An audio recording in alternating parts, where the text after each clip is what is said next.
श्रीमद् भागवत जी की कथा में वर्णन आता है, आपने सुना होगा। अजामिल जीवन भर उसने पाप किया, कुकृत्य किए, लेकिन एक संत के कहने पर उसने अपने पुत्र का नाम नारायण रख दिया। और परिणाम ये हुआ कि मरते समय अपने पुत्र को बुलाया, नारायण मेरी रक्षा करो, नारायण मैं मर जाऊंगा, नारायण तुम कहाँ हो, नारायण मेरे पास आओ। उसका पुत्र नारायण तो बाद में पहुंचता, महाराज मेरे भगवान नारायण के पार्षद पहले ही पहुंच गए, जाकर के अपने भक्त की रक्षा करने लगे, यमराज को दूर हटा दिया। क्यों भाई, इसने मरते समय नारायण का नाम लिया। कथा आती है कि एक व्यक्ति था, तो उस व्यक्ति ने मरते समय किसी को गाली दे दी, मरते समय किसी को गाली दे दी। और गाली क्या दी? हराम जादा। गाली क्या दी? हराम जादा। लेकिन हराम में कौन है? राम समाये हुए हैं। कौन है? मेरे राम जी समाये हुए हैं। गाली तो उसने दे दी मरते समय, लेकिन उसके मुख से निकल पड़ा राम।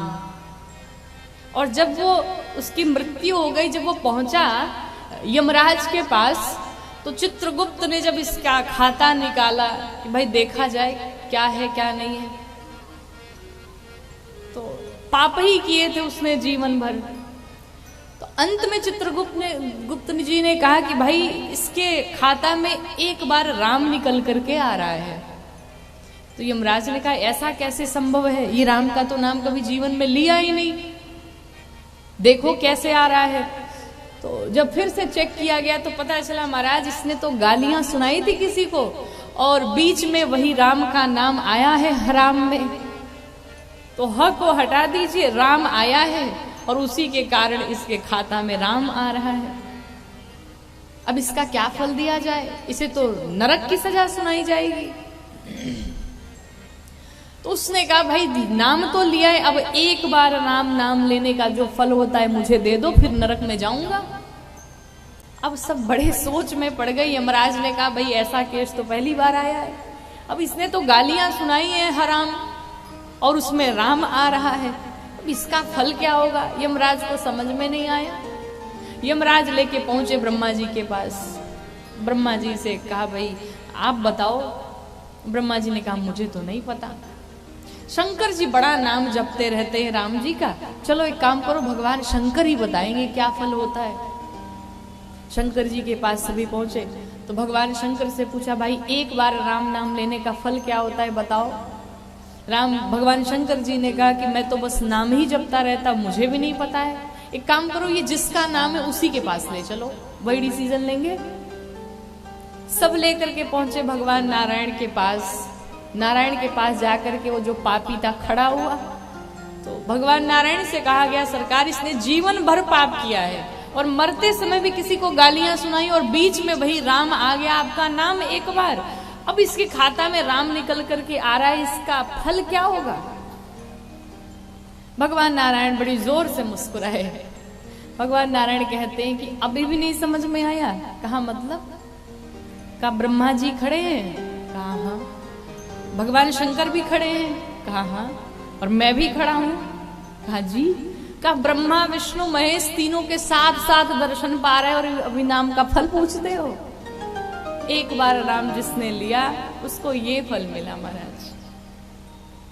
तो उसने तो अनजाने में नाम लिया था कि भाया को भाया अनाख आलसा और नाम जपत मंगला दिसदास। अर्थात भाई कुभाई अनख आलस हूं, नाम जपत मंगल दिस दस हूं। प्रेम से लीजिए, बिना प्रेम से लीजिए, भाव से लीजिए, बिना भाव से लीजिए, सोते जागते उठते बैठे बस राम का नाम लेते रहे, महाराज आपका कल्याण हो जाएगा। सिर्फ नाम लेते रहे, नाम की बड़ी महिमा। तो भगवान राम का नामकरण संस्कार करने के लिए आए। हमारे सनातन धर्म में 16 संस्कार होते हैं, और इन 16 संस्कार में एक संस्कार होता है नामकरण संस्कार। गुरुदेव वशिष्ठ आए नामकरण करने के लिए। गुरुदेव वशिष्ठ ने जब भगवान राम को देखा, कहा महाराज मैं इनका नामकरण क्या करूं, ये समस्त जीव को विश्राम देने वाले हैं, इनके तो हजारों नाम हैं, लेकिन मेरी मति के अनुसार मुझे जो नाम समझ में आ रहा है मैं रखता हूं। और गुरुदेव वशिष्ठ कहते हैं कि जो आनंदा सिंधु सुख राशि, जो सिंधु सुख राशि, करते त्रैलोक सुपासी,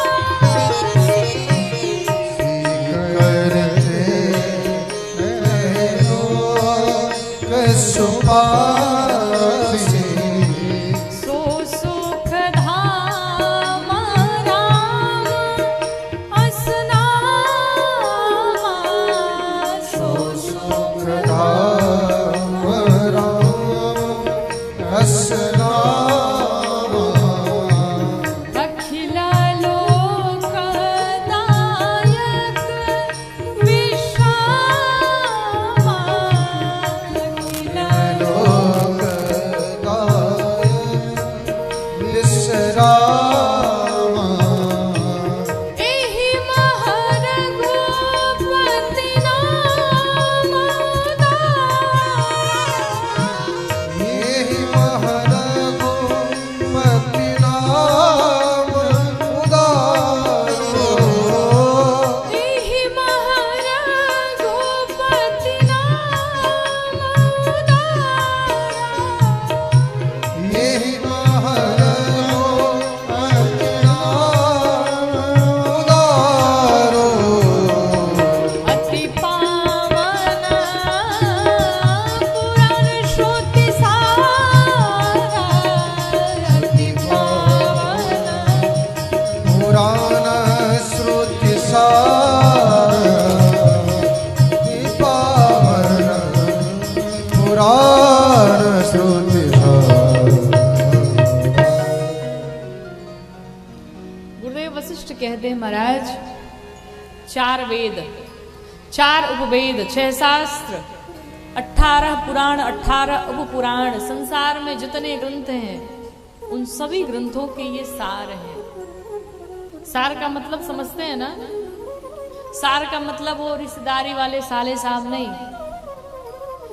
सार का मतलब होता है, आपने जैसे हिंदी की किताब जब आप पढ़ते हैं तो पूरी कहानी के बाद नीचे लिखा होता है सारांश, और इंग्लिश की बुक पढ़ते हैं तो पूरी स्टोरी के बाद लिखा होता है मोरल ऑफ द स्टोरी, उसे ही कहते हैं सार, निचोड़ कह ले। अतएव मैं इनका नाम राम रखता हूं, ये समस्त जीव को विश्राम देने वाले हैं, शांति देने वाले हैं। पूरी सभा जय जयकार करने लगी। बोलिए राम लला सरकार की जय हो। दूसरी तरफ श्री भरत जी बैठे हुए थे। गुरुदेव वशिष्ठ कहते हैं महाराज जो आपके दूसरे पुत्र हैं ये समस्त विश्व का भरण पोषण करने वाले हैं। भरण पोषण कैसे करेंगे? अपने राम प्रेम से, अपनी राम भक्ति से ये समस्त जीव का भरण पोषण करेंगे। इस शरीर को आवश्यकता होती है भोजन की और आत्मा को आवश्यकता होती है भजन की, अर्थात ये अपने राम भक्ति से, राम प्रेम से समस्त जीव की आत्मा का भरण पोषण करेंगे। अतएव मैं इनका नाम भरत रखता हूँ। बोलिए भरत लला सरकार की जय हो। जब गुरुदेव भगवान ने शत्रुघ्न भैया को देखा, कहा महाराज ये जो सबसे आपके छोटे पुत्र हैं मैं इनका नाम शत्रुघ्न रखता हूं। अर्थात शत्रुघ्न कौन है? ये समस्त शत्रुओं का विनाश करेंगे। कौन से शत्रु? पटीदारी वाले नहीं, जो ये भीतर शत्रु बैठे हैं, काम, क्रोध, लोभ, मद, मोह, मत्सर, ये जितने शत्रु इनका विनाश करेंगे। और शत्रुघ्न जी का चरित्र महाराज बड़ा अद्भुत है। पूरे रामचरितमानस में शत्रुघ्न जी बोले ही नहीं है, बहुत कम बोले। कथा कहती है जितना हो सके कम बोलिए। कुछ लोग की आदत होती है दिन भर बोलते ही रहते हैं, न भी जरूरत हो तो भी बोलेंगे। दो लोग बात कर रहे हैं, उनकी न भी जरूरत है तो भी वो एडवाइस देंगे, तो भी वो अपनी सलाह देंगे। ऐसा नहीं होना चाहिए, कम बोलना चाहिए। कम बोलने की आदत बनाइए। जब तक बोलने के लिए कहा न जाए तब तक न बोलिए। दो लोग बात कर रहे हो आपस में तो कदापि न बोलिए जब तक आपको कहा न जाए। फ्री की एडवाइस न दिया करिए। और कहते हैं कि जो बुद्धिमान व्यक्ति होते हैं, जिनको अपने जीवन में कुछ हासिल करना होता है, वो गंभीर रहते हैं, वो कम बोलते हैं। और भगवान को अगर पाना है तो एक मार्ग ये भी है कि थोड़ा मौन रहा जाए। आप अगर दिन भर बोलते ही रहेंगे तो आपका माइंड काम करना बंद कर देगा महाराज। अगर नया बिजनेस स्टार्ट करना चाहते हैं तो माइंड को भी तो टाइम दीजिए कि वो भी थोड़ा आराम करे, तब कुछ नया नया सोचे। और ये काम कल से शुरू करिएगा। 24 घंटे में कम से कम 2 घंटा टाइम अपने आप को दीजिए। 2 घंटे 2 घंटे के लिए बिल्कुल मौन हो जाइए, बिल्कुल शांत हो जाइए। भगवान का ध्यान करिए, भगवान के विषय में सोचिए। भगवान का कोई विग्रह हो, कोई स्वरूप हो तो सामने रख लीजिए, भगवान को देखिए, भगवान को निहारिए और एकदम चुप मौन। आप अगले दिन से देखिएगा, कुछ दिनों बाद ऐसा प्रभाव आएगा आपके जीवन में कि आपकी ये जो चिंताएं हैं, डिप्रेशन है, ये सब समाप्त हो जाएंगे। आपका माइंड नई नई चीजें क्रिएट करेगा, नई नई चीजें आप सोच पाएंगे, नई नई क्रिएटिविटी आएगी आपके जीवन में।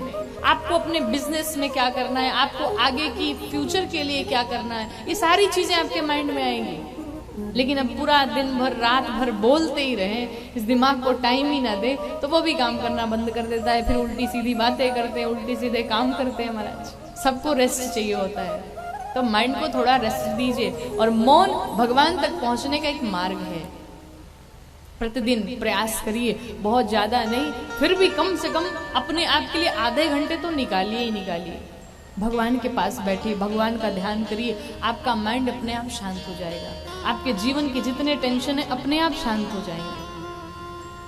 ध्यान करिए भगवान का। शत्रुघ्न जी बहुत कम बोलते हैं और बहुत कम बोलने के कारण ही अपने सभी शत्रुओं पर शत्रुघ्न भैया ने विजय प्राप्त किया।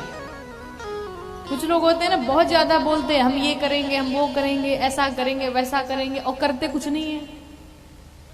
और जो बुद्धिमान होते हैं, जिन्हें कहते हैं शातिर दिमाग जिनका होता है, वो बहुत कम ही बोलते हैं लेकिन गेम खेल जाते हैं। उन्हें पता है कब मुझे क्या करना है, उन्हें पता है मुझे कब अपना काम स्टार्ट करना है। उन्हें ये चाहिए कि भाई मुझे बोलना नहीं, मुझे बताना नहीं, मुझे तो करके दिखाना है। तो आप भी कम बोलिए और करके दिखाइए। गुरुदेव वशिष्ठ ने शत्रुघ्न जी का नाम शत्रुघ्न जी रखा। सभी चारों तरफ जय जयकार होने लगी। बोलिए शत्रुघ्न लला सरकार की। अंत में श्री लक्ष्मण जी के पास आए, कहा महाराज आपके तीनों पुत्रों में तो एक एक गुण है, लेकिन जो लक्ष्मण जी हैं, जो आपके तीसरे पुत्र हैं, ये समस्त शुभ लक्षणों के धाम है। इनका नाम मैं लक्ष्मण रखता हूं। लक्ष्मण कौन है? लक्ष्य धन मन, जिसका मन अपने लक्ष्य में लगा हुआ है वही है लक्ष्मण। लक्ष्य क्या है? भगवान राम की भक्ति को पाना, भगवान राम के प्रेम को पाना, भगवान राम के शरण को पाना, भगवान राम के चरण को पाना, यही लक्ष्मण जी का लक्ष्य है। और उनका मन सदैव भगवान के श्री चरणों में लगा है, इसीलिए उनका नाम है लक्ष्मण। बोलिए लखन लला सरकार की। सभी बालकों का नामकरण संस्कार हुआ। गुरुदेव वशिष्ठ गए, भगवान थोड़े से और बड़े हुए, थोड़े से भगवान बड़े हुए। अब मैया भगवान को अपने हाथ में लेकर के खूब उनका लाड दुलार प्यार करती हैं। कभी उनको पालने में सुलाती हैं, कभी गोद में लेके दुलार करती हैं।